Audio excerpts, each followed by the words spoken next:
This is verse 32 of the 10th chapter, Gospel of Matthew. Jesus continuing his instruction to his disciples who are going to be going out and proclaiming Christ, first of all in the towns and villages of Galilee, and of course later throughout the world.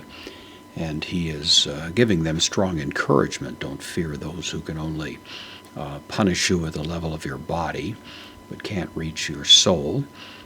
Assuring them that they are precious in the sight of God, that he's watching over them, that they are, to use Jesus' particular analogy, worth much more than the sparrows, and God has a lot of interest in the sparrows is the idea. So all of that is intended to give them some assurance of the work of Christ in their lives and the presence of Christ and so on.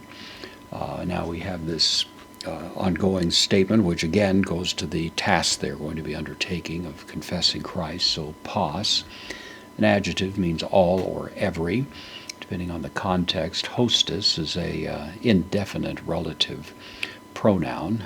It's the masculine singular nominative, so all, whoever would be the idea, therefore.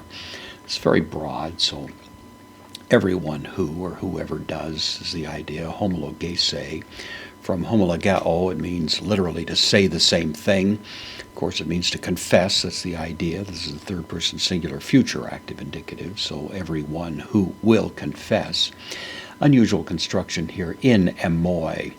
Usually translated just confess me, and that's adequate enough. You can't really render this adequately in English, but to confess in emoi, in me, implies a deeper sense of intimacy. You're not simply confessing as an objective proposition, Christ, but there's a confession in Christ is the idea, that there's actually a connection between Christ and you, such that your confession is taking place in the context of that intimate connection, and that's what Jesus refers to here. So it's not simply a matter of making a public confession, which may or may not involve a heart interest in the matter, but a little deeper than that is implied. So whoever will confess in me, confess me. Improsthen is a genitive, preposition. So it means before. It takes the genitive here, ton anthropon, before men, whoever confesses in me. Before, in front of, before the faces of men. And then the same verb here, homologeso, in the future, first person singular future active indicative, I will confess. Kago, combination of kai and ago, also I, or I also will confess. In auto, same ideas here, you see. So it's I will confess in him. There is a reciprocal intimacy in the connection between Christ and his people, and so Jesus uses the very same sort of idiomatic way of saying it here. I will confess him. Improsthen, the same preposition here, to patros, before the Father, mu, of me. Again, implying that this connection between Christ and his people is translated into a similar intimate connection between Christ and his Father, and using that pronoun there drives home that point. This Father of me, the, in apposition to this phrase, the Father in tois or enois, in the heavens or in heavens, either one.